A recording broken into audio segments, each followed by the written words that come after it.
14 من فبراير عام 2005. صراخ وعويل في بيروت كلها. الزعيم قد قتل والفوضى تعم العاصمة. انفجار هز بيروت وهز معه البلاد لسنوات طويلة قادمة. لا استقرار ولا حكومة، والدولة تعيش حالة من الفراغ. رفيق الحريري في عداد القتلى ومعه الوزير باسل فليحان. أصابع الاتهام تشير للنظام السوري وجماعة شكلية تبنت التفجير. ولكن كيف تمت العملية وماذا حدث في يوم التنفيذ؟ رجل خرج من رماد الحرب الأهلية اللبنانية ليعلن عن نفسه كسياس وبان للبنان الجديد. عراب إعادة الإعمار والرجل الذي اتفق عليه اللبنانيون. انتهت حكايته بتفجير مهول ترك خلفه حفرة عميقة عمقت معها جراح اللبنانيين أكثر. في 14 من فبراير عام 2005 كان رئيس الوزراء اللبناني الأسبق رفيق الحريري في منزله ينفذ مجموعة من الاجتماعات البارزة مع المقربين منه وبعض من مستشاريه، وذلك بدءا من 8:30 صباحا. ثم خرج من قصره الخاص متجها إلى مجلس النواب اللبناني وسط ساحة النجمة في بيروت، حيث كانت تنتظره مشاركة مهمة في المجلس لمناقشة قانون الانتخاب الجديد الذي يتداوله المجلس. 11:40 صباحا خرج الحريري من مبنى البرلمان بعدما انتهت الجلسة في أقل من ساعة ليجلس في المقهى المقابل للمبنى والذي اعتاد التردد إليه. ورافقه في الجلسة وزير الاقتصاد الأسبق باسل فليحان.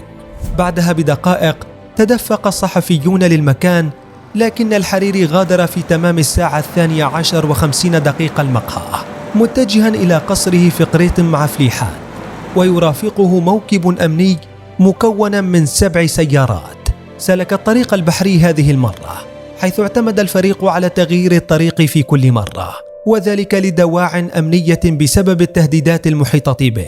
إلا أن مدبر العملية كانوا قد أحكموا خطتهم، فقد اخترقوا نظام الحماية الخاصة بسيارة الحريري عبر الأقمار الصناعية، ونجحوا بتحديد الطريق الذي سيسلكه بسهولة. وبينما كان يعتقد الحريري أنه يسير باتجاه منزله، كان الواقع يقول إنه يسير باتجاه حتفه.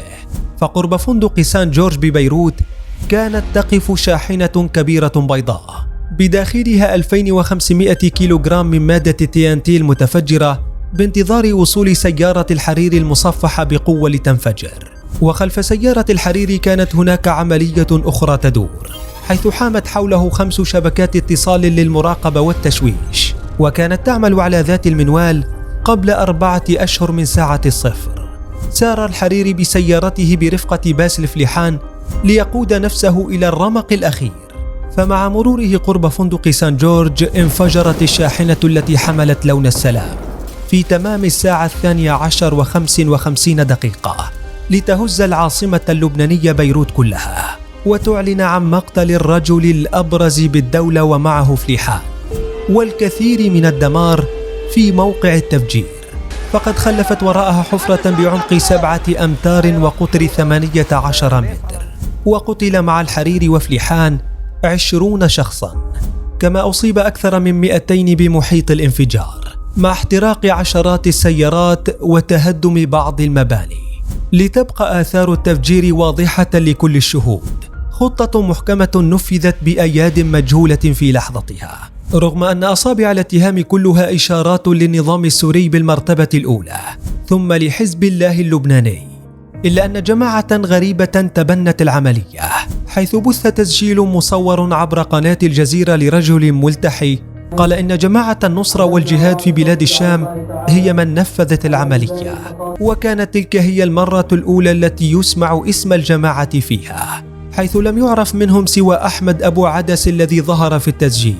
وإشارات تقارير لاحقة أن مدير مكتب الجزيرة في بيروت غسان بن جدو هو من عمل على نشر الفيديو بسرعة كبيرة، وذلك لإبعاد الشبهات عن النظام السوري وحزب الله، وإلصاق التهمة بتنظيم إرهابي سني، حيث قيل في البداية أن الجماعة تتبع لتنظيم القاعدة في العراق، لكن الأخيرة نفت ارتباطها بمثل هذا التنظيم، ما أوضح للجميع أن الجماعة شكلت بالفعل وذلك في العاصمة السورية دمشق، لتذيع ذلك البيان ثم تختفي إلى الأبد.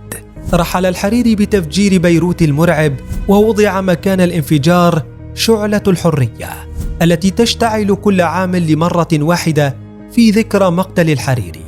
وفتح ملف الاغتيال معه الكثير من القصص، واستمرت المحاكمات الدولية لسنوات، حتى أدانت في النهاية رجل واحد هو سليم عياش التابع لحزب الله اللبناني. رحل الحريري تاركا خلفه بلدا مزقته حرب أهلية وفراغ سياسي لم يمتلئ من بعده حتى اليوم، فوضى، فقر، ونقص بالخدمات. هذا هو واقع لبنان اليوم، وهو الأمر الذي أعادنا ليوم 14 من فبراير عام 2005، وهو ذاته الذي دخلت فيه لبنان النفق المظلم دون عودة، بتنفيذ عملية خبيثة بأوامر إيرانية وأياد عربية.